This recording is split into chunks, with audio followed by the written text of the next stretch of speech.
We're doing an auction, a live auction, ladies and gentlemen. And even if you're not bidding on anything, it's so worth it to watch the amazing pipes of Joe Bodnar. Give it up for Joe.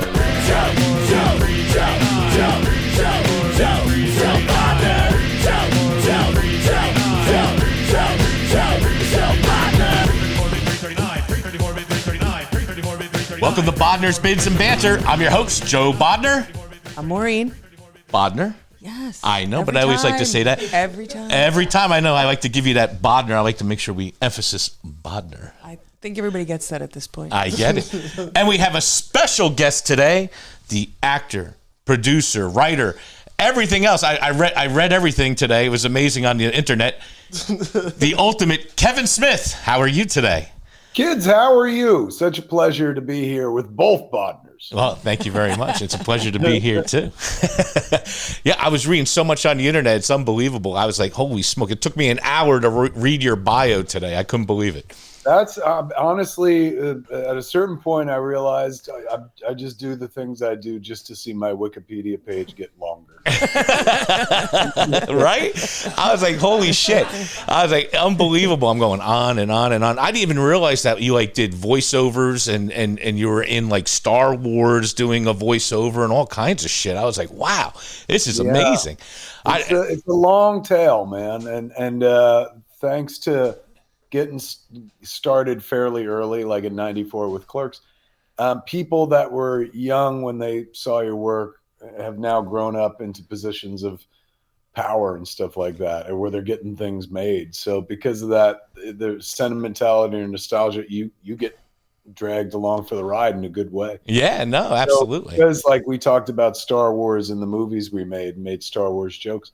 When JJ was making, the new Star Wars, he was like, hey, man, do you want to come do a voice in it? So I was the voice of a stormtrooper, and I got to be a background person in like one of them. Right. So it's a commercial for love what you love, kids, and love it openly and love it passionately, because you never know where it's going to wind up. Like expressing passion for something. Yeah.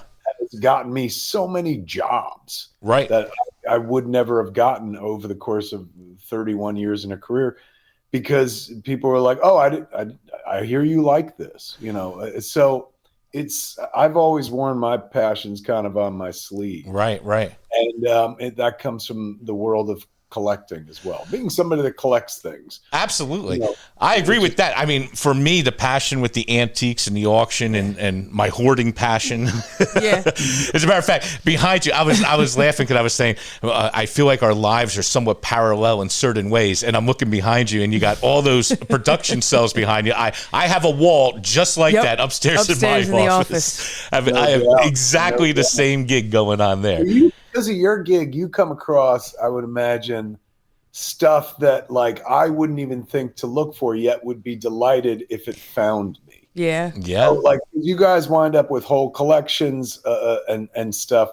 And that's, when you get somebody's collection auction off, like mine, like a few years ago when we did all the artwork. Was that last year? Or no, year and a half. Yeah, it was about a year and a half. About a year and a half ago. Yep. When we did, I found a bunch of one pagers, two pagers, original comic book artwork that I had bought 10, 15, 20 years prior.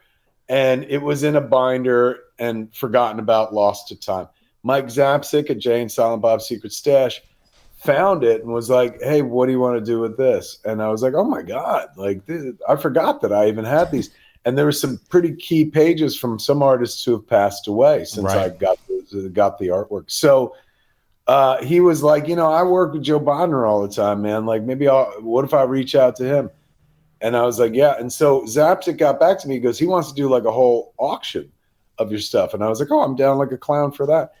And entering auction world was new to me. Right. Like you had, it was like you had, every once in a while you're looking at social media and you notice something has like 1 billion hits and you're like, holy shit, is that a thing that I've missed? There's a whole community in auctioning that I did not know existed, a whole economy. Right. That's very true. I'm used to like eBay or something like that. But like there is a very specific auction world where people who've been to the auction before come back, and other people auction, and you guys get to do that. Like, it was fascinating and also profitable. We sold a lot of artwork. Yes, no, we did. We did. It was fantastic. I think the best part, my memory of first meeting you prior to selling the collection, I came down to the Smodcast and we had like a brief talking there discussing how it was going to go down. And you said, well, how much you think is here? And I was like, oh, shit. I did not want to answer that question. So I'm going, well, I think there's about 100,000 here. I mean, we'll see. And you went, okay. And I don't know how you really felt. Like, after I walked away, did you go, he's fucking out of his mind, he's going to give my shit away? Or did you, like, I'm just curious what your thought was in that process. Those pages, you got to remember, like, those pages were not bought as investments. They were bought because, like, oh, I love this artwork, or this artist, or this particular comic book that these pages came from. And so those were pages that I bought for like $75 a page. Like, top page in there was maybe 500 for a double page spread or something like that. Right. When you originally got it. When I originally bought it years before. Right. So hearing anything close to six figures was like, what? Like, yes, go. Like, no, it never occurred to me that it was like more could be made off of this. I was like, I had no idea that much could be made. Right. You were right. No, well, that scared the hell out of me. I'll be honest with you. I walked out there and went, oh, shit. I hope he's okay. And I remember I was walking out with Mike, and Mike said, well, he seemed very happy at 100,000. I said, thank God. I said, good. I think we're there. I think we're fair. And literally 2 pages we sold brought 100,000 because, that Daredevil one that you had that was in the store there brought like 62,000 or something. It was crazy. Absolutely. And that was such an exciting moment of the auction. That was an exciting moment. The look on his face watching you and the numbers, and you were kind of watching it live while you were there. The looks he had in his face were classic. I wish I had photos of him because you were you know what it was? It was like so many good things were happening at once, because not only were like things that I paid very little for in the past fetching ridiculous numbers in the present. That would have been enough, and that should have been enough. But nobody prepared me for like the show, the greatest show on earth, as Joe just did his thing, man. So like, as much as I wanted to concentrate on how much I was making, I was like, you really were too, man. Oh my God, it was phenomenal. You see that sort of thing like on TV news when I was a kid, or maybe online, or as an adult. And there was somebody literally in front of me doing, hey, blah, blah, blah, blah, and like, it was nuts. So after we did it with Joe, when we did the auction of all my stuff, when what was it, a few months later? Yeah, about 3 months later, 4 months later. 3 months later at Smodcastle Cinemas, my movie theater in Atlantic Highlands, New Jersey, we were doing a thing called SMarction. We were just auctioning off a bunch of my old stuff to raise money for the theater. It's a nonprofit organization and stuff. And so I was like, oh my God, ask Joe if he wants to come over and just call for us and stuff. Right. What a great night it was. People can watch it. I think we put the whole thing up on our YouTube channel. It's still up there. Yeah, but it was so entertaining that like when I went home after that, I was working on a script. I was like, I'm writing Joe into this script. So in the third act of Store Wars, there's a guy who's going to be Joe, that talent is going to be on full display. Because that to me was a movie-worthy special effect. Right. Like, you want to impress an American audience, do one of two things. Have a character who speaks English speak another language fluently. It blows their minds, like the cheapest special effect on the planet. Right. Or have somebody do something amazing that other people can't do with their voice. And that's exactly what you could do. Well, so to me, I was like, oh my God, I put this in a movie. It's going to look fantastic. It's going to sound fantastic. People are going to remember it and stuff. So I got so much out of, our first auction. Not only did I get our first auction and make a lot of money, but then we got SMarction as well. And then I got somebody to put into the next movie. So knowing you has been a very fruitful relationship thus far. Well, good. I'm glad to hear that. That sounds great. No, that's cool. I remember Smodcast, right? So I didn't know what to expect, and I go in, and you introduced me, and it was really cool. I went out, and they were all clapping, and it was great. And we started selling the first few pieces and everything else. But they really tried to fuck me up, man. I mean, they tried to screw with me so bad. First, I had a chair that really wouldn't sit right, and it was going forward. I almost fell on my ass about 3 times. That's right, part of the show. Yeah, it was part of the show. That one was unintentional, but everything else, where we like, there were dirty jokes flying. So many oral jokes. Yes. Yeah. And my man was good. He had to play the moment and stuff while still doing what he could do. Not even that. That was a great night. That was a great night. And then I'm auctioneering to the crowd, and instead of having a computer screen in front of me so I could see what the bids were coming online, it's behind you. It's behind me. So I'm literally going, all right, 100. 110, 120, 130, 140, 150. I was like getting fucking exercise. I was like, oh my God, I'm going to pass out by the end of this thing, you know? I remember. Next week, you needed a chiropractor. Yep. Exactly. It was crazy. It was. I watched it because I had to work that day. Right. We right after an auction, so I'm stuck. You know, people picking up. I'm like, yeah, you watched it on YouTube. So I watched it live. My father watched it too. My family, you know, like my wife, we've been married for 26 years now. Mm-hmm. So she loves me, but she's not what I would ever call a Kevin Smith fan per se. So, you know, I do a zillion things online all the time that she could watch and never does. You know, right? Yeah. I do things live, like go, you know, tour and stuff like that. She's just over it. But she tuned in for that because I was like, oh, I'm going to be doing this auction. And, you know, Joe said we could probably make like $100,000. The whole thing might make $100,000. She's like, $100,000 for what? And I was like, for this comic book artwork that I've had for years and forgot about. And so she was like, oh, I might watch that. And she watched the entire thing. Now, right. What kept her was the money, right? She was like, Well, I think that's what kept everybody, because that was like everybody was wondering what's the next piece going to bring, you know? That was nuts. But she was just riveted by the ability, the vocal ability. She was like, it was so fucking entertaining. Well, thank you. I appreciate it. You know what? And I want to see him do at the Smodcast. He is capable of throwing jokes out in the middle of an auction. He was like, funny. He was, I will say that too. He was really funny, even playing the room as it was, and it wasn't set up the way that he's used to doing it, like a live auction. He got some really good ones off, man. Yeah, no, he's good. I can't think fast enough to rattle off those numbers, you know? Right. I can't. I'm the wizard behind the curtain, and I'm happy to be so, you know? I've seen him at charity auctions, all kinds of things, just cracking. Like you were selling a package for a baseball suite once, right? And he's just and he's like, I'll throw in a hot dog, you know, like cracking jokes. Yeah, I guess I can do that. Yeah, and no. I don't you know got to how you read do the it. crowd, and it depends what you're selling and the ways that you could do. What I enjoyed with going to the Smodcast is I could just kind of be whatever. Yeah. It was great. You could be as vulgar as you want. And also, like, generally in your world, it would be kind of frowned upon to curse and shit. Right. While in our world, it was like, Bob, say this. Yes. Bob, say this. Well, I have no problems cursing. Yes, on the auction block, I generally do No, not. you Not on actually, sale day. we ran into an old customer this past weekend. We ran into Yes. an old customer at an estate sale. And, you know, hugs and, oh, we miss you. It's so good to see you. And he's been watching our podcast, and he's like, I didn't know Joe cursed that much. I didn't know he had it in him. I'm like, oh, please. Well, that's true, because It's an adjective. at the building, you know, I was always a much more professional level Yes. when we were an in-person sale versus now. It's a little bit. Well, my podcast, I'm more myself. Yeah, There's you no are. question about that.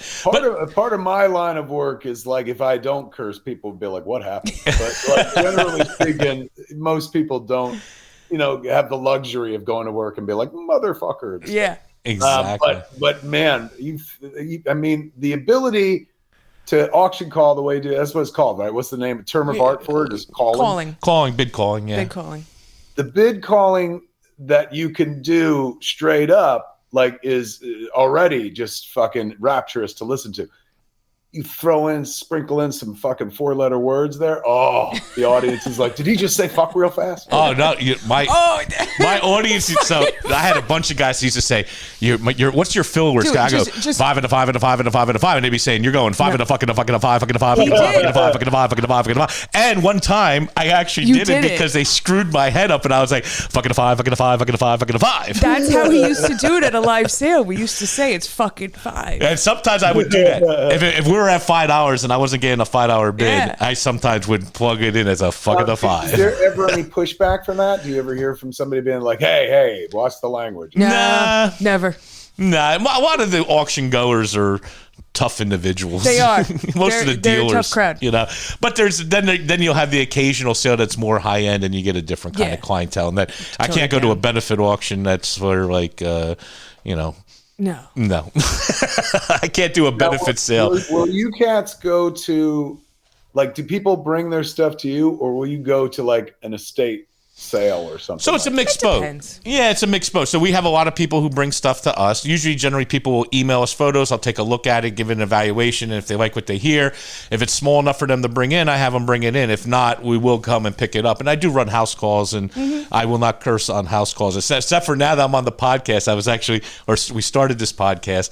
I told one guy, that customer, where he had historical stuff, right? And we get all done. I go, I have a podcast, and we'll feature your stuff on the podcast. And I thought about it. Maybe then I said, I hope you like curse words, because if you like curse words, watch the podcast. But if you don't like cursing, don't watch the podcast. That one time it took me back for a second. I had to think about it. And I even said to Christian, I said, I don't know, man. Maybe I'm approaching this wrong, but I don't care. And the whole next podcast, you didn't curse. I didn't curse the next podcast. I really didn't. But you know what? Fuck it. It has terrible views, that podcast. Fun for you. It's gotta. The moment it stops being fun, or you have to think about, there are rules, then it becomes a job. So as long as like you can let your hair down, and it's not like you're like, we gather just to curse. It just peppers in there. Yeah, but no, exactly. There ain't no kids watching. Except for my kids, but that's okay. Yeah. But they hear me anyway. Yeah, they live with it. They live with it. He's not any different. No, my youngest won't curse. Maddie. He won't curse. He's 13. He's like, no, I'm not cursing. However, my oldest, he's got like Tourette's. He does. He's like, fuck. But the best part about it is I didn't teach him how to curse. It came from my ex-wife's house. So that, I was always good about it. I never said it. And then one day I went to pick him up, right? And my youngest now, he was like 4 years old, and he comes up to the door. I'm coming to pick him up, and he goes, hey, Dad, fuck. And I was like, holy shit, what the hell just happened? I was just laughing. I took him back home, and I was like, it wasn't on my watch. I fucking love it. Right. You didn't learn that from me, particularly the rapid fire version. Yeah, exactly. I swear it wasn't me. I swear. But so the auction that we did do with you with your comic art, what was nice about that, it was like a podcast, because that sale, when we ran it, it wasn't just, we're auctioning it off and this and that. This was not necessarily a first for us, but it was a first for me, where we had the actual owner of the stuff on the podium basically with us, describing and discussing each piece. So it was technically like a podcast auction. I mean, that's really how you had to look at it. Well, and who better to describe all that? Well, I love the sound of my own voice, number one. Number two, you're right. I was well equipped. I knew where it all came from. Yeah, no, exactly. It was a great way to do it, man, because it also, like, there are people that didn't bid and stuff, but just watched the fucking show. Right. Yeah. There are people that probably showed up that wouldn't have showed up if it was just an online auction, with the component to actually sit there and be like, we're going to learn some shit. And then, like many people online, some people just show up to watch the money. Right. Like, no, that's what it went for. No, it was great. Yeah. I thought it was great. It's a risk on my part, because you as the owner could if it wasn't going well, oh shit, it could have been real bad real Pack quick. It up, I'm leaving. I've had that happen at the auction. Like we were fielding very low bids and thank how God many that hours of this shit, because we have a lot of lots. How many lots did we have? It was like 186, which is not many for us. It was like a 4-hour auction. It was like 5 hours, I think. we went 5 hours. I took 1 pee break, and when I took the pee break, you were like on the fence about moving forward with the rest of the shit. Like, and I came in, and everybody's back. telling me, "Hey man, don't take another piss, man. He's gonna stop the sale." I was getting nervous. Man. I said, I "That's it. I'm home. done." This was fun and all, but I've had enough. That's good. We got at that point. We took the break right before we got into. I guess it was Dante's. You had a whole comic book in the sale. I forget which one. You had from page 1 to the end. Stops, Quick stops. That's what it was. Quick stops. And you were there for a moment. You had a split second of going, maybe I shouldn't sell it. And then I came into that. I went, oh, no. Yeah, just that one is like I've kept all the View Askew oriented comic book artwork, and like I think I don't. Did we let the cover go on that, or was just we were doing paper? Yeah, no, everything went. Yep, I think the cover went on that too. Yeah. Yeah. So that was. I don't know why. Like, it's not like I regret it. I'm glad pages got out there and stuff. But generally, I like auctioning off all the Marvel pages and DC pages that I had when we did. I was okay with it. But that, and again, not a deep regret, but it's like that went against policy. Like, oh my God, I let go of original View Askew artwork. Well, it's more personal to you. People were happy to get their hands on it because I never let that happen. Oh, 100%. We had people, most of the people came and picked up their stuff from us, and they were all like, there was a mix of people who were like, bought the page just for the page, and then there were people who were totally fanning out, like, I can't believe I own this now. Yeah, no, you made a lot of people happy. There's no question about it. Here's a question. What is the ratio of pickups versus you got to send it out? Wow, well, that's interesting. It's usually about 20% pickup, 80% it gets shipped out. Yeah. This and one was 20% pickup. Are they coming from the immediate area, or they're traveling a couple hours? Normally they're coming from the immediate area. There are people, like I have a guy who needs to come pick up from Michigan, so they will and come. They'll take the ride to Jersey? Yes, they will. Yep. Yeah. Some of the, I mean, if they buy something that's either very expensive, or if they buy multiple lots and instead of shipping it, they'll take the ride. Yeah. A lot of people in the business, they like that. They feel like they're going to go out, take the drive, probably hit some antique stores or comic shops on the way. Make a little trip on the way to picking up your prize. You could do some more hunting. Exactly. But this one, it was different because we had so many people come picking up with Kevin Smith stories. Oh, I met him here, or this and that. Oh, that rocks. And they were just so excited to own that, whatever page or whatever it was that they bid on. They were just so thrilled to own it. Yeah. Dope, man. That's really cool. But I get it. Listen, I've sold, there's been multiple times where we had to generate money and we sold off our collections, and there's things that I go back and go, man, I wish I didn't sell that. Yeah. There really 100%. is. It happens. 100%. It happens from time to time. And like lately, what I've been doing in terms of collecting, and it's a phenomenon that's really only kicked into place since the fires. Remember back in the beginning of the year, we had a bunch of fires and stuff. So at one point they evacuated us from the house, and I was like, as I drove away, I stopped, took a picture. Wall of flames coming up over Runyon Canyon, and so if it comes down, that's our house. So I figured it's all gone. And I'm a collector. I'm a pack rat. I'm a hoarder, if you will. So, what do I bring? I didn't bring a ton. And as I drove away, there was this real kind of like, well, that's it. It's all going up, and it's just possessions, and anything that you really want, you can replace again, I guess. But some things are going to be gone. You're going to lose your high school yearbooks. You're going to lose like photo albums and stuff like that, artwork. So I accepted it, left. It worked out. Turns out like the firefighters dumped 15 jetfuls of water on Running Canyon, killed the fire. So I came back. All my stuff was there. The fallout, though, the delayed trauma of it all, manifested itself in the weirdest way. You would imagine, since I was real zen driving away going, if it all burns, it burns. Like, there's nothing you could do. You would imagine I would have come back from that and been like, you know what? No more collecting, because one day maybe the fire does happen and it all burns. Instead, I went the other way, and I started hardcore collecting pieces from my childhood again. First, it began with like drinkware, cups. These Pillsbury did a line of funny face cups years ago that we had growing up every day of my young life from the moment I can recollect till when I moved out at age 23, I think it was. I was able to, I was drinking out of these cups, man. And one day after the fire, for some reason, I looked on eBay. I was like, somebody must have those cups. And naturally, they're everywhere. Yeah. So for a very low price, I was able to replicate a very significant piece of my childhood. And I was like, well, let me think, what else am I missing? And the Eagles Treehouse that I used to have, which I was like, I must have it again. I have it. $20. And it was worth, and now it's not my Weeble Treehouse, not the one I actually played with.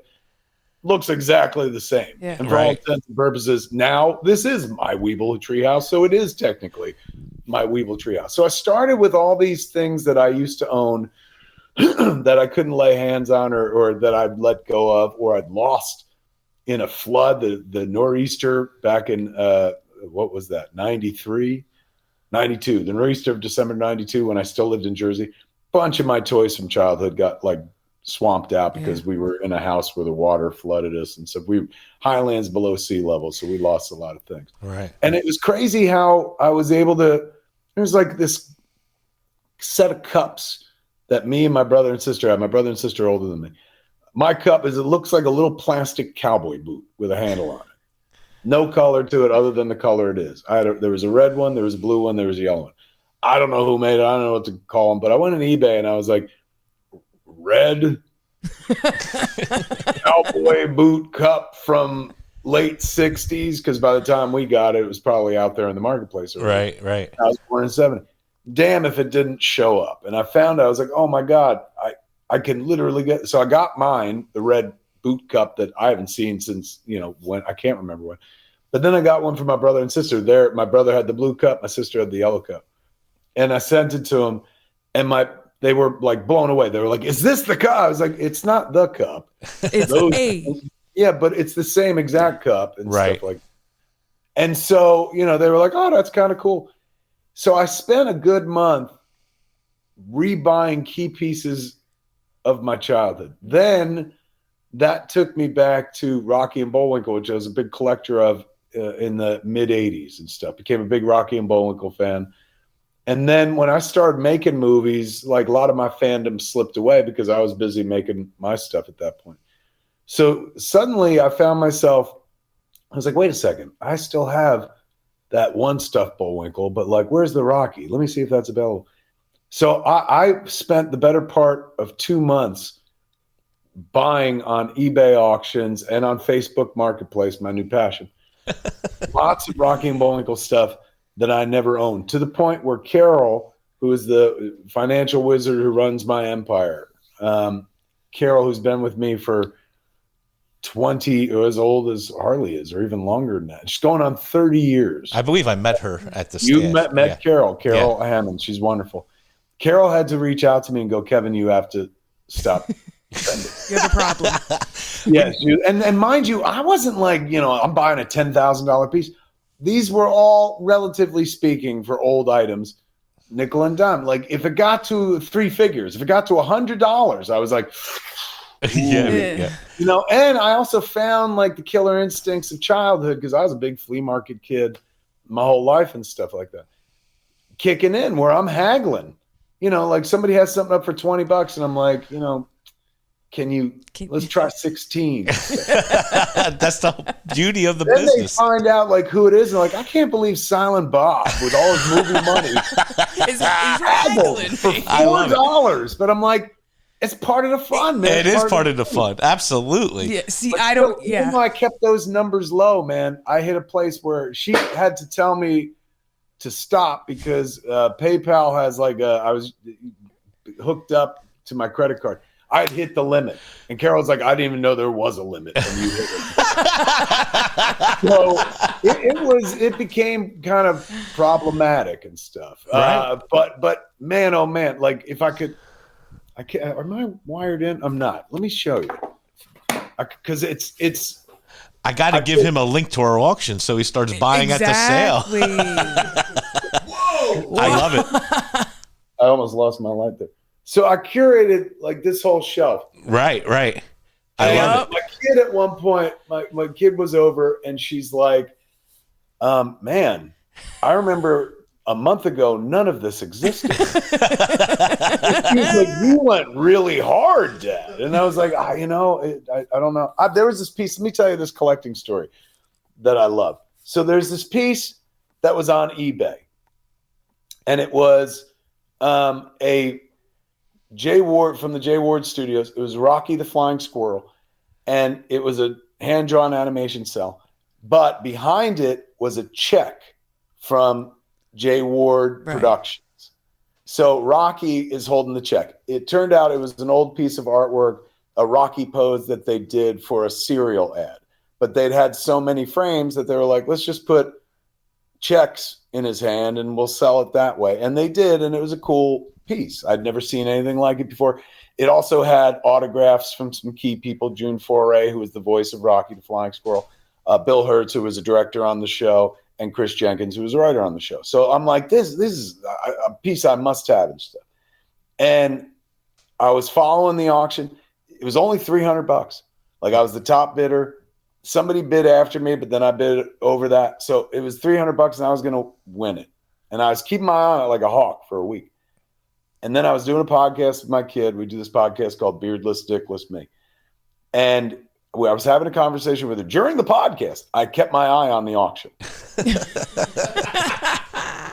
It was part of the podcast. I was telling people, I was like, I'm still winning this. This is going to be me and stuff. Then what happens is I have one like 2-minute conversation with the kid where I took my eye off the clock. Some puckered asshole of a human being,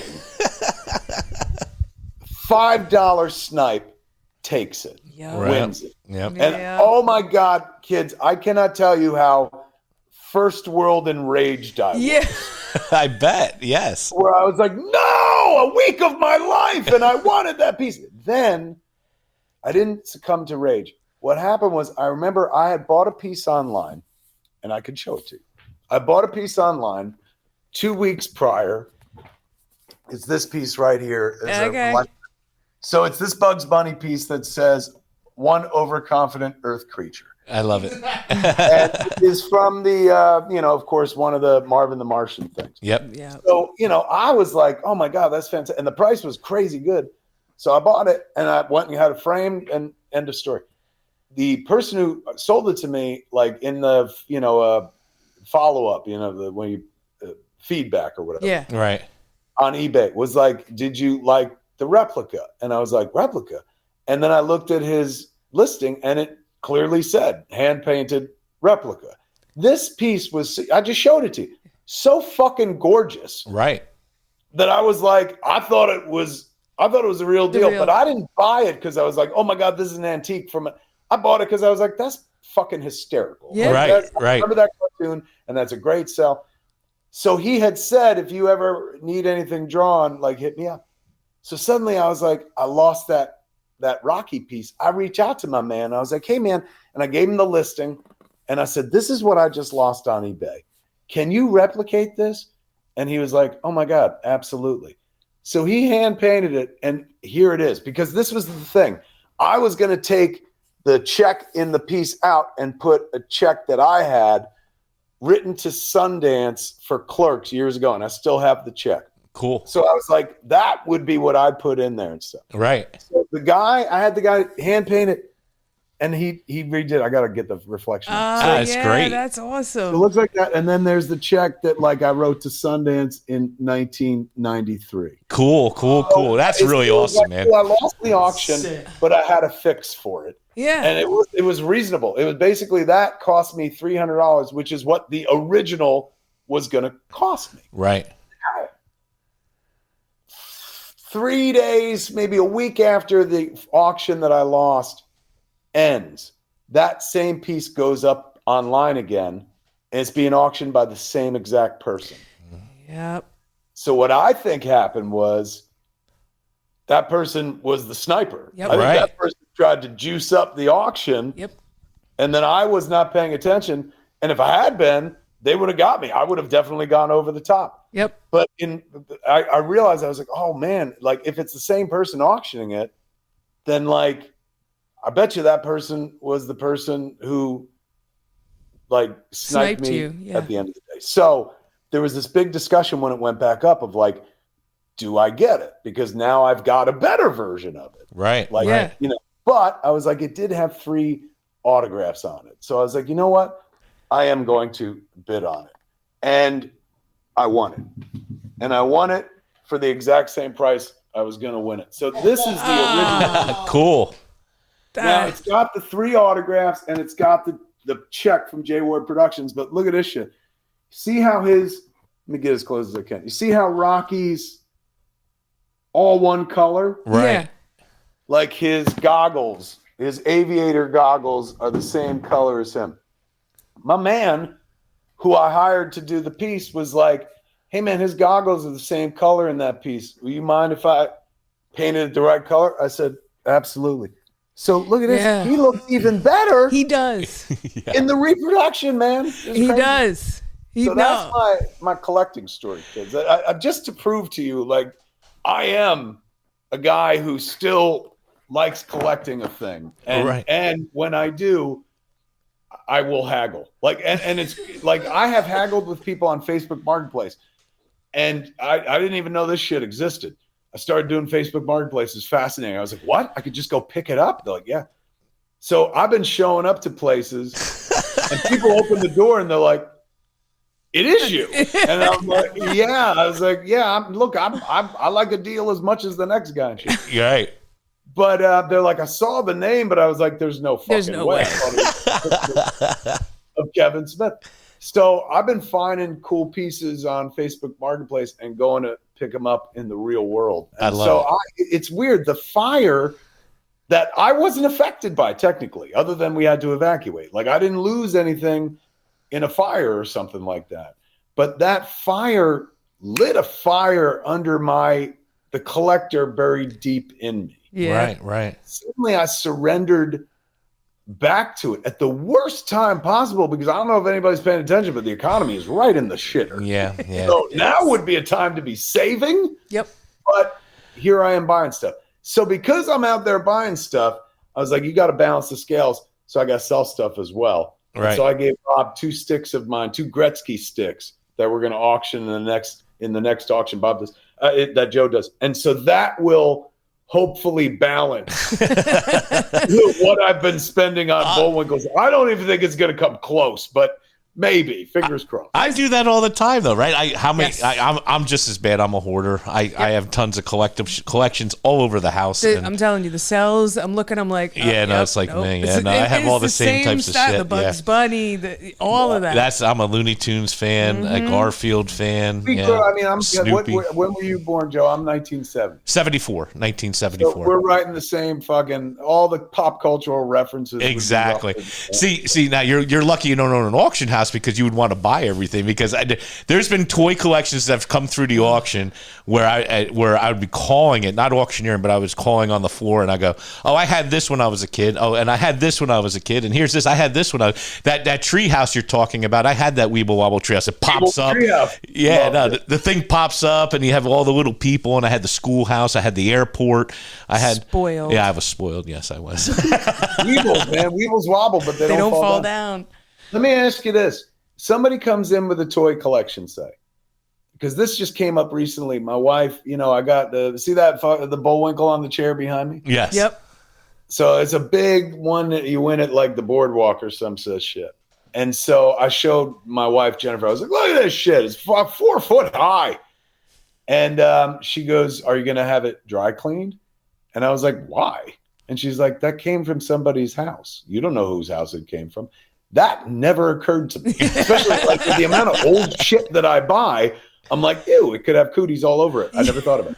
When you get somebody's like collection, but let's say specifically a toy collection, if it comes in dirty, do you have to clean it up? I imagine most people keep their collections nice, but say somebody dies and their family's like, we found all this shit in the garage or in the basement or whatever. So I Do you think guys have to like polish shit up before you put it on? sometimes we display? clean things up. And there again, I think when it comes to toys, what makes toys valuable is when they're new in the box or like new in the box or slightly used. And those kind of kids didn't even play with their toys. Yeah. They like looked at it and then put it back in the box Which and put is it on a sad. shelf, which is kind of sad, really. Because 90% of the toys, you know, we took Matchbox cars and beat them and this, that, and everything else. But if you get one that looks brand new, well, that's now going to bring $1,000 versus $20 because it's all banged up and used. But yeah, no, I would say some collections I will take and clean. Like, you know, we had a nice antique collection of like not toys, but glassware, dishes, and things of that nature. Yeah. And I did clean everything and polish it up before the sale. And I think it made a difference in price. It streaks pretty easily. Right. Toys are a little bit tougher, though, because toys, they get so much dust in there, especially because most people put it in the attic or put it in the basement. A lot of collectors will know if you've cleaned the box, if you're not being 100% truthful with them on condition. It's like comics. You know what I mean? You have to be honest. Or you don't have to be, but it's good if you're honest about what the exact condition it's in. And if you try to mess with it too much, they're going to know. And there's restorers out there that restore old toys. I mean, they'll take, I've seen on eBay, I saw a few people like, because I saw, it's not like my holy grail, but one day I am going to buy the old Alien doll. You know, before I leave this Best of All Possible Worlds, Kenner made this like tall ass alien when I was a kid, probably that came out 79, 80, 81 or something, where you had a button on the back or on the back of his head that made his jaws come out. Okay, right. It's like the size of a Shogun Warrior, maybe a little bit shorter if you remember that particular toy. Yes. So it's the alien figure, and call it a figure is ridiculous because it's huge, is an absolute gold standard, and it goes for a couple $100 easily. Mint in box, way more than that. But I've been seeing some listings for something that caught my attention when I was like, what's that?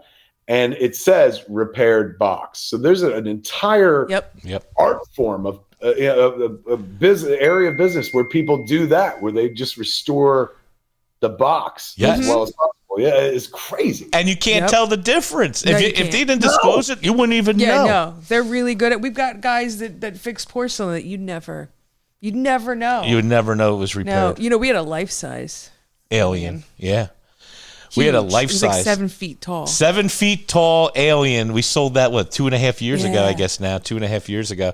But he was every time you walked in the building, he scared the shit out of you. Literally. Oh my God. Literally, there was a lot of soiled pants. And that went out. The UPS store picked that up to ship it out, and the UPS guy had to have it in the store for like about 4 months. And he said everybody that came in was scared to death every time they came into his store. They hated it. But I love that your collecting story hits on so many points that we tell people about the auction business. Like one, stuff is just stuff at the end of the day, which, by the way, can you make a clip of him saying that? Because I got crucified on the internet. We had Christian made a clip of us for our socials for the podcast, and I said, people get so attached to their stuff, and at the end of the day, you can't take it with you. It's going to move on. When I tell you that thing went viral, and I have been called more names, I'm like, really? But, you know. People got feelings on that subject, but it's true, man. At the end of the day, it's like, I look around, like, you know, I showed you guys like the Bullwinkle show. I put time into everything being where it is and shit like that. And it's so fucking stupid because we live in earthquake country. One fucking tremor is all coming down. Right. You know, So as much as I've collected over my whole life, and as much as I've held on to, because, you know, honestly, the biggest collection I have at this point is probably Kevin Smith's stuff, all the movie stuff and whatnot. Right. Whether you go to Smodcastle Cinemas and it's the posters up on the wall, or if you go to Jay and Silent Bob's Secret Stash, the artwork on the wall, or the things like, I clearly collect Kevin Smith. But I'm fully aware that the moment Kevin Smith fucking doesn't care anymore, i.e. he drops dead, someone's going to stiff arm all that shit into plastic fucking bags, man, because none of this shit means as much to anybody else as it means to me. So I've been telling my kid for the last 10 years, and I've been telling my wife for even longer than that. I was like, the moment I die, do not throw anything No. out because all of it is now sellable. Yeah. Everything is like, he owned this before he died. You know what I'm saying? Yeah. So like, I keep imploring to them. I said, the amount of time I've put into all of this shit, obviously at that point I'll be fucking toes up, so it's not going to matter to me. But you can fucking live off this. Yeah. Right. Like, you know, and not just in the way of like, man, I hope my Beanie Babies go up in value or some shit. Every fucking thing here you sell as he touched this before he died. Right. You know what And that was a part of the draw when we sold the comic book art was people were like, this belonged to him. And Yes. now it's mine. And I tell people, it's not yours. You caretake it for a short period of time. So take care of it, man, because the next person, you know, allow the next person to enjoy it. You know, that's just also that thing is invested with exactly as much value as you bring to it. right. Right. Absolutely. If you don't give a shit, you're not going to pay 10 cents, let alone $10,000 if there's something that you're like, I must own that. But, Right. you know, it goes to the larger question of what is ownership. And at the end of the day, what we're talking about here is like, if anything in this lifetime, you're probably leasing things because once you're dead, that's it. You don't own it anymore. They're not going to bury it with you. I mean, I guess they could, but what a waste of space. Oh, you know how many people said that though? I'm taking it with me. I'm like, well, that's just selfish. Honestly, at the end of the day. Somebody's got to benefit from this. You know? And Right. it's like convincing people in my life to like, don't let the inevitable happen, which is like, it just gets thrown in garbage bags and thrown out. Like all of it will have more value, even if it's personal shit, because I touched it. Here, man, there's a perfect fucking story. There's a piece that I bought, a Rocky and Bullwinkle piece. And it's this one here. And they call it Rocky Horror. Came from Jay Ward. He's reading his Rocky and Bullwinkle, and they're reading like a book that says Rocky Horror and the takeoff on the Rocky Horror Picture Show. That's cool. So that piece, I was like, ooh, I want that piece because I'd seen it in other places. Most of this stuff ain't available anymore. When I won it, the person who sent it to me was like, this hung in Jonathan Winters' house. And kids, for anyone watching at home, was like, who's Jonathan Winters? Jonathan Winters was like one of the most famous comedians on the planet when me and Joe were kids. And, you know, in many cultures is still celebrated today. He was not a contemporary of Robin Williams. Robin Williams looked up to this guy Right. in a big bad way. He was a genius, ahead of the curve when it came to comedy. And I guess he knew Jay Ward because Jay Ward sent him an artist proof. And this was in that dude's house. And then that dude presumably died years ago. And presumably somebody auctioned off all the things that were in his house. And so something that Jonathan Winters had hanging on his wall is now hanging on my wall. Right. That's just to illustrate that Jonathan Winters was more successful than I could ever dream of being in this lifetime. There was a period where everybody knew that guy's name and he was on TV all the time. He was in It's a Mad, Mad, Mad, Mad World. And, you know, Jonathan Winters left this best of all possible worlds, and all the shit that was on his walls had to go somewhere. Right. That's it. And now something that was Jonathan Winters, without Jonathan Winters' intention of ever making sure it wound up in my hands, the person he never knew and never even heard of, now is owned by Kevin Smith. Who'll own it next? Yeah, exactly. That's Where will it go exactly next? That's it. We're caretakers of it for a short time. That's Exactly. it. If you love it Love with your it. whole heart. It That's means it. the world to you. Ain't going to mean that much to others and stuff. And no true collector ever buys something going, and one day it'll be worth money. They don't want to let it go. Right. Right. You know, the only time a collector wants to let something go is financial hardship, man. Right. Right. Like because I'm spending so much fucking money on Bullwinkle shit, I got to get rid of some hockey sticks. Exactly. I know. Now, I got to ask this question. I thought you were a Devils fan. I am, but there was a period I had a nervous breakdown, I think. This was going back, 2 years ago, I just lost my marbles, went into a mental institution, but I'm good now. Found my marbles, man. Sierra Tucson, they were great. Right. But prior to that, like, I guess it was right around Zack and Miri. I think it was when Zack and Miri came out, and like it did Kevin Smith business. That was it. But we had like Seth Rogen's. We all thought it was going to make $100 million, and it wound up making $30 million. And I think at that point I had some sort of nervous breakdown. So during that period, the thing that like gave me life, the thing that gave me passion, was Wayne Gretzky. I was late to the game. I was always a hockey enthusiast, and of course, loved the Devils and stuff. But I, didn't pay much attention to the Gretzky story while it was happening. And he went through. He spent a lot of time with the Oilers, and then went to the LA Kings, and then finished up with the New York Rangers with a brief stop somewhere along the way in St. Louis. And the story of Gretzky I found incredibly inspiring, mostly because of his dad, who I did meet in real life and worked with many times. Walter Gretzky was absolutely a lovely dude. I did meet his son years later. I interviewed Wayne for a Upper Deck, the card people were having like a thing for their retailers. And so they were like, do you want to interview Wayne Gretzky for us? I was like, oh my God, absolutely. So there was a period, but that was years later. So there's this period like right around Zack Miri, so 2008, 2009, 2010, where I got very into like Wayne Gretzky, even though he was done with his career and stuff, and he's alive, but like he was not playing hockey at that point anymore. And like I started collecting Gretzky and Oilers, vintage Oilers stuff so hardcore.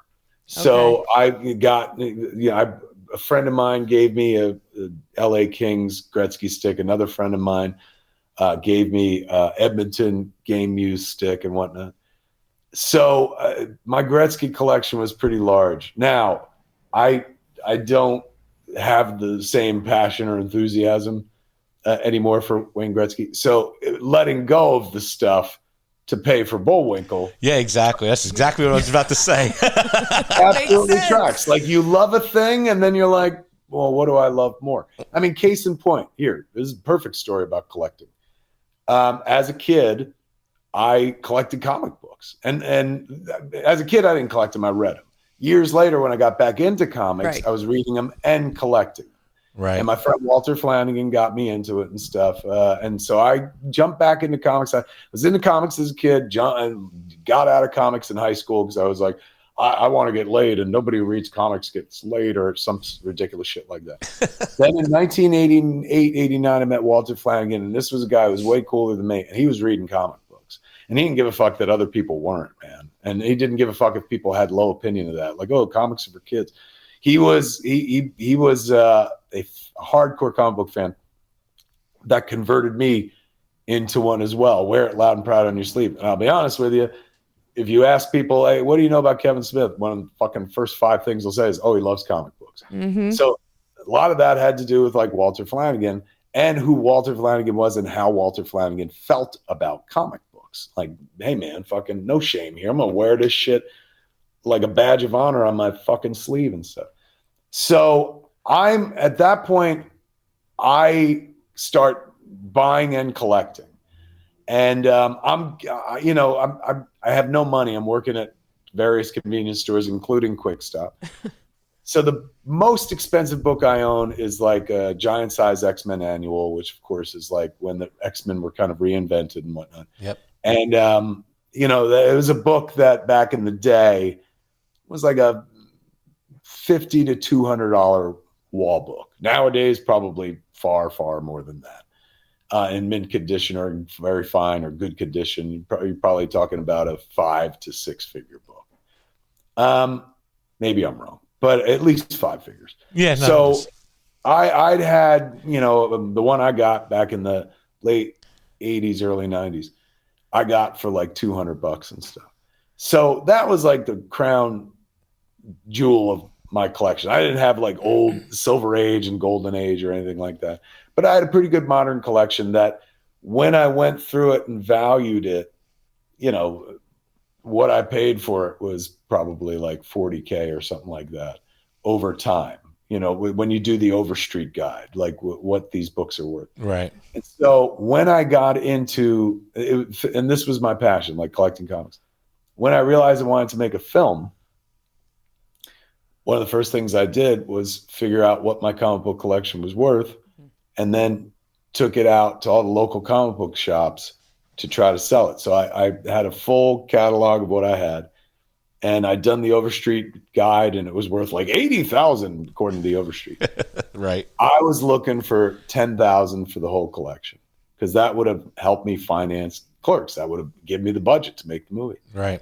Couldn't find a comic book store that was willing to give me 10 grand for it, but Comics Plus in Middletown gave me $2,000 store credit, and that store credit I would sell off to Walter. So Walter would spend $100 on the credit, and he'd give me 80 for it. So, you know, it was me taking a loss for sure, but that passion, comics, was fueling and funding the new passion, film. Yep. And so on the back of my comic book collection, I was able to finance Clerks. So it's an example of a collector who loves something so much, but then finds passion for something else and was like, you know what? This is going to pay for that. Right. Yeah. And that's what happens in collecting, man. Like sometimes you find something you're more passionate about, where something at one point you were very passionate about, you're willing to let go. Like the two hockey sticks, two Gretzky sticks going in Joe's auction.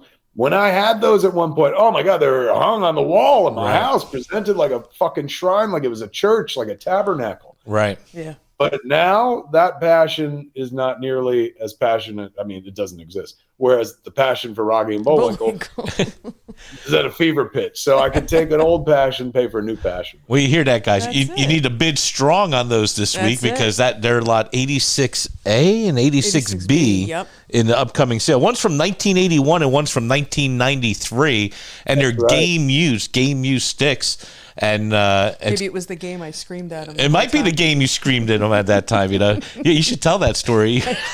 What'd you yell at him? I was just telling them before we got on. A Devils fan for as long as I can remember. My stepfather took me, you know, back when win tickets were a thing. You know, they were that bad. They gave you free tickets if they actually won. Right. So a friend took me, I was probably about 17, 18, for my birthday. He was a Rangers fan. I'm a Devils fan. We go to the Rangers game. We're 6 rows behind the Rangers bench, and I spend the whole game screaming, Gretzky sucks. You suck. You suck. And finally in the third period, he turns around and like shoots me, you know, that shoots the daggers, like, shut the fuck up, lady. And my friend was so excited. He was like, Wayne Gretzky's looking at you. Show him your boobs. Show him your You capture his attention. Exactly. Yeah. So that's my. Maybe this is the stick. This is the stick that you saw when you were there. Maybe that he was playing with it. But both those are in the upcoming sale. That would be this Wednesday. Yep. So or Thursday. Thursday. Yeah, Wednesday is Guitar How Day. often do you guys do auctions or do a sale? Every other week. Every other Right? week. Yes. Every other week, something's going on at Bodnar. Oh Yeah. man. No, every other week, It's a and it's crazy always pace. it's always going in a cycle, and it's always fresh estate collection. Yeah. So, like, you know, this is our besides your 2 sticks that we added to the sale. This woman collected Rangers hockey pucks and Yankees baseball signed autographs Signed and jerseys. yeah. There's and a game photos. used bat. Yeah. There's hockey pucks. There's like 65, 70 hockey pucks Yeah. in this sale, like all Rangers, you know, and all COA. They all come with a COA. She rivals my Devils collection, man. I Yeah, have a right. Collection of Devils pucks. But we have that coming up, we have How do you have a Kenny Danico puck? You must, do. right? I got a Ken Danico signed jersey on an on an old Stefan Richer jersey. Wow. And, wow. Yeah, and I remember mustering up the courage to go over to him to ask for an autograph, you know, back when he was doing the intermission report, you know, with Kanji. And I mustered up the courage and I said, would you? And he said, yeah, sure. And he signs the front and I said, thank you so much. And I turned to walk away and he was like, wait, did you just make me sign a Stefan Richer jersey? And I said, yes, I did. But I promised to cut it. I promised I'll just cut the logo out. I never did. I still have that jersey upstairs intact. Years ago, decades ago at this point, Walter and I'm going back to like, let me see. So I started hanging out with Walter 89. So this would be like circa 89 or 90. We go up to the Meadowlands and scalp tickets, right? So we found somebody outside. Yep. Scalp some tickets. Where we wound up was nuts because we thought we were buying like upper bowl tickets. We wound up on the glass. Oh man. We didn't even pay a lot for these tickets. This is way before I ever had money or anything. Yeah. Like that. We just got so lucky. It was like 2 seconds before the game was about to begin. This guy hadn't sold his tickets, I guess, and he was just like, he found us. And so there we are in the glass. And we're in Devil's Zone twice that game, that side of the glass. Man. So Dano, of course, being a defenseman, we're right near him Yeah. each time. So this is uncannily. It honestly feels like whenever he hits position and spits and gets ready, he looks over and looks at me and Walter. And again, now if this had happened, post Clerks or post Dogma or something, I'd be like, oh, maybe he recognized me. I had done nothing. I was just a guy watching a hockey game. It happened 6 times, and Walter kept going like, I think he's fucking looking at you, man. And it created a lifelong discussion about like, do you think they see the people? Like, do you think when they're on the ice, do you think they actually see people or zone out? Blah, blah, blah. Years later, I'm interviewing Dano for a Devils thing. And so before we go, I was like, hey, man, this is crazy. And I told him that story. And he goes, I did see you. And my mind exploded. He was like, I'm just fucking around. No.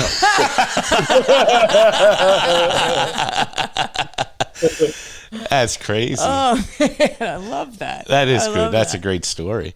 But yeah, no, we have every other week. It's always something different. Whether we just sold a big McFarlane collection of toys last week, which was all like sports toys. I'm sorry. All the sports toys? No, the sports toys actually are in this sale. That's Wednesday. So we kept all the sports toys with the sports. But this gentleman had like Aliens versus Predator and Tortured Souls and all the stuff he's done over time. Yeah, Freddy Krueger. Huge, just a cross section. Of Metallica, Guns N' Roses, everything. Led Zeppelin. Yeah, he had everything that you could think of. And this guy, he collected for so many years, and he bought it by the case. He actually bought stuff from your store back in the day because when we were going through it, there was some secret stash stickers in there and stuff like that.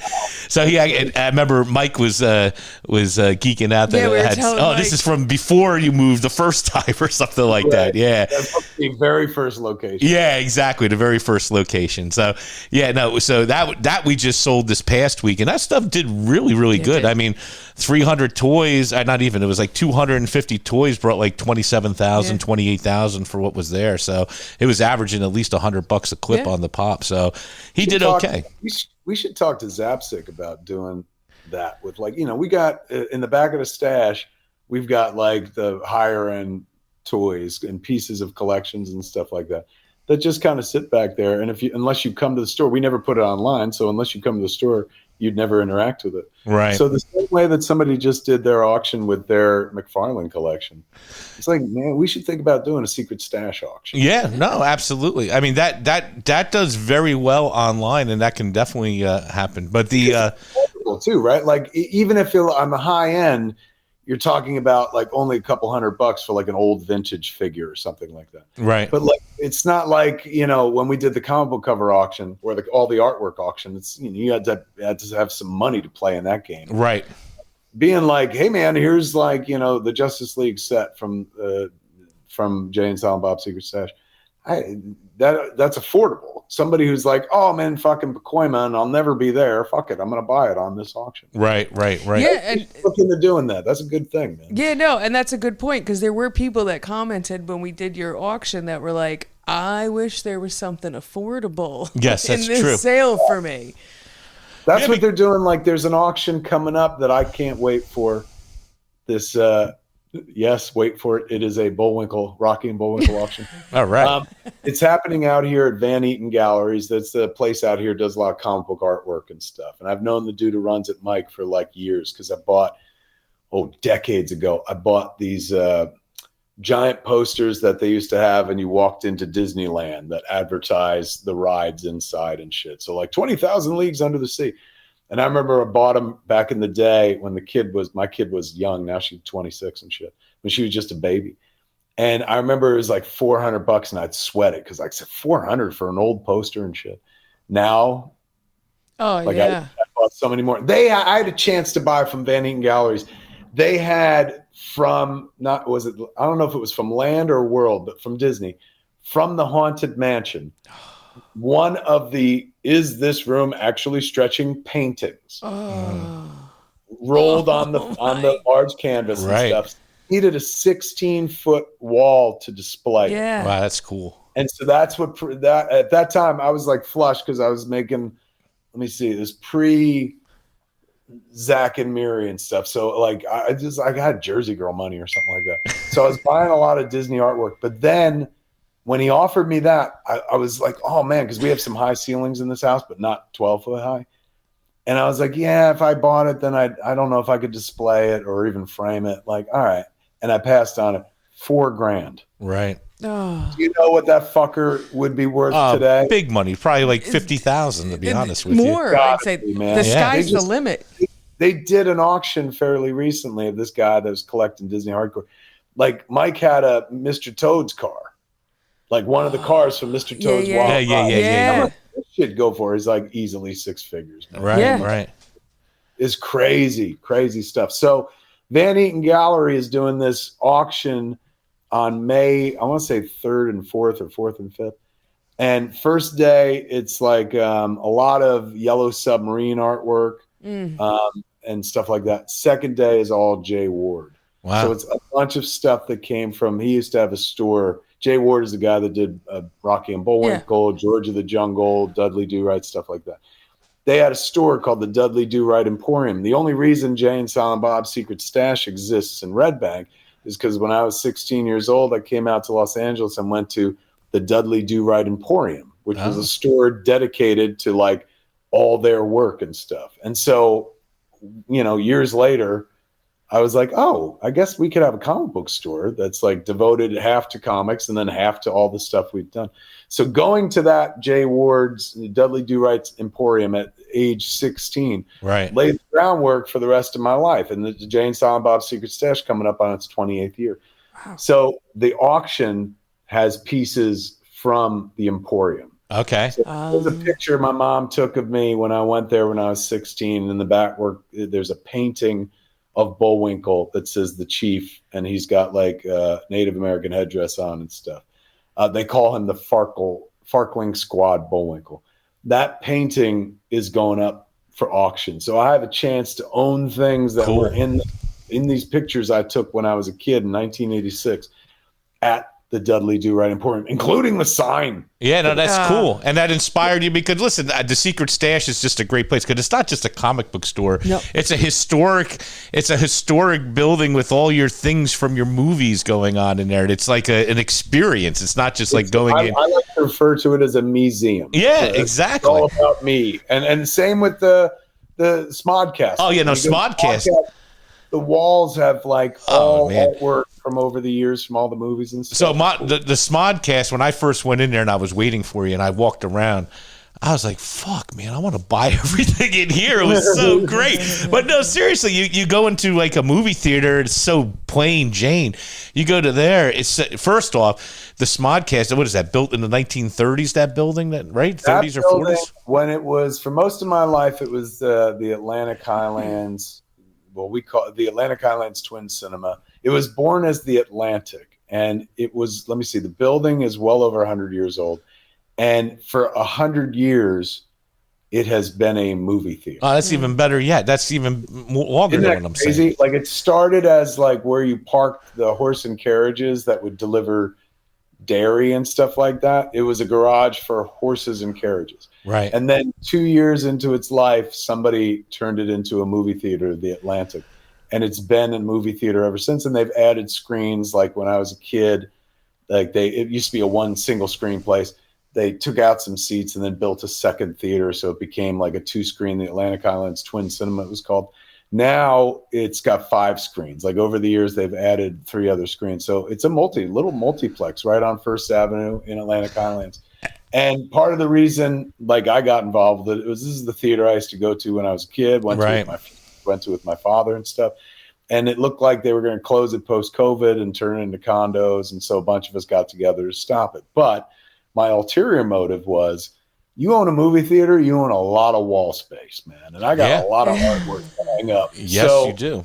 Part of that was like, I get to hang up all this movie stuff, which most of it was in my house. Some of it was at the secret stash.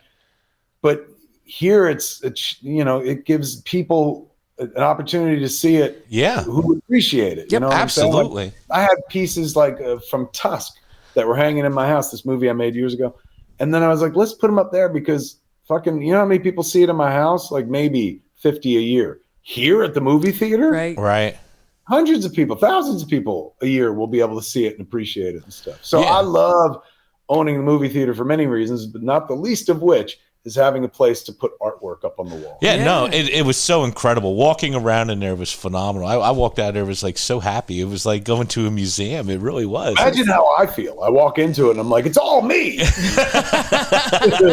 Kevin Smith sponsored Planet Hollywood. Exactly. There you go. Also the model, man. Like I remember when they opened Planet Hollywood when I was a kid, and I was like, oh, like, you know, 'cause I was a big movie buff fan and stuff. So when we opened Jay and Silent Bob's Secret Stash, that was always in the background going like, this will be like our own version of Planet Hollywood because we could put up props and costumes.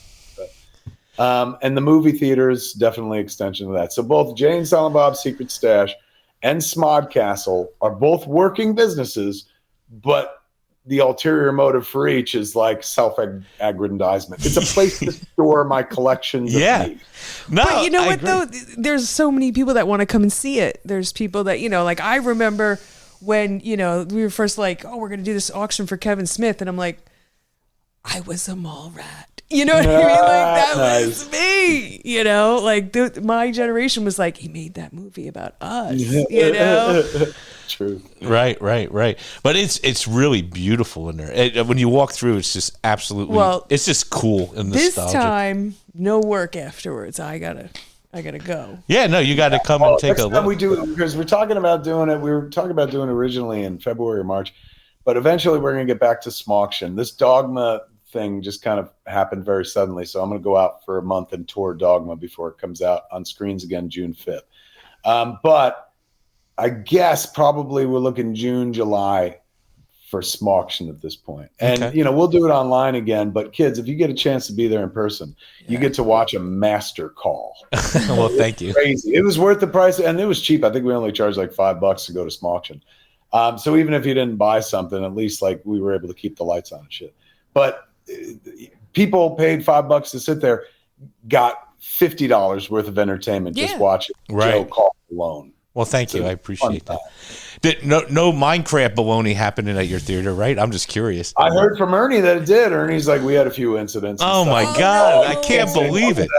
You got to encourage that, man. Like, you can't scare people away from going to a movie theater. It's hard enough getting them to come in. Right. So I was happy when I heard that story. I was like, oh, anything that makes kids happy to go to a movie theater, that's good for my. Well, I don't disagree with you, but the guys coming in with real live chickens and ripping out the front seats, that's crazy. That is nuts. That goes beyond the pale, and it's like they should have to pay for that sort of damage. Right. Like all these videos of kids going crazy in the theater, just like, you know, more yelling, shouting, throwing popcorn. Right.